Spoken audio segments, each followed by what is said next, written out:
কি রে, মন খারাপ? না, ও কিছু নয়।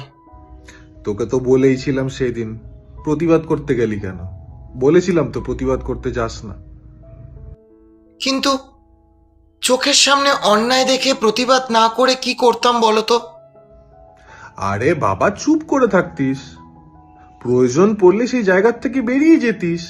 থাকার কি দরকার ছিল? তখন তো আবার সবাই কাপুরুষ বলতো। ওটাই সমাজের নিয়ম বাবা। দেখলি তো, প্রতিবাদ করলি, এখন তোর আত্মীয় স্বজন তোর কেউ তোর পাশে নেই।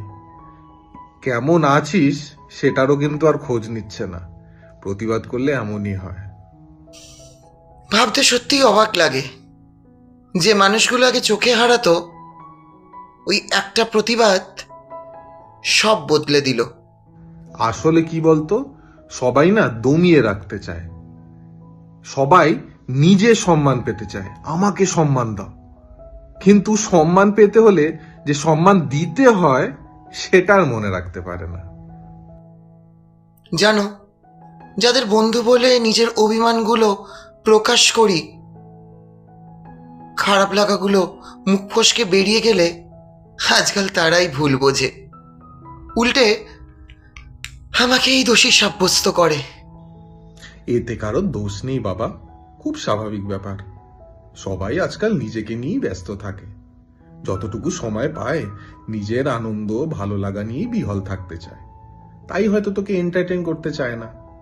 কিন্তু আমি যে বহু সময়, বহুবার, বহু মানুষকে এন্টারটেন করেছি, তাদের কথাগুলো শোনার চেষ্টা করেছি, তাদের কথাগুলো বোঝার চেষ্টা করে নিজের মতো করে সমাধান করার চেষ্টা করেছি। হ্যাঁ, বেশ করেছিস তো, আবার করবি।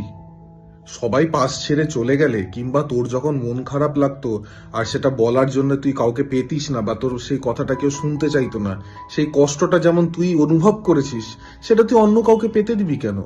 আজকে যদি কেউ তোর কাছে নিজের দুঃখ বিষণ্ণতা প্রকাশ করতে আসে, তাকে বুক আগলে নিজের কাছে টেনে নিবি, তাকে সেই কষ্টটা অনুভব করতে দিবি না। ঠিক বলেছ। আমি না হয় আমার মতোই থাকবো, অন্যায় দেখলে প্রতিবাদটাও করব। যারা থেকে যেতে চায় তাদের ভালো রাখবো, আর যারা চলে যেতে চায় তাদেরও ভালো চাইবো। তোর হাসিটা তোরই থাকবে। দুঃখ করে বা মন খারাপ করে কি বা হবে? যারা সত্যিকারের ভালোবাসবে তারাই থেকে যাবে।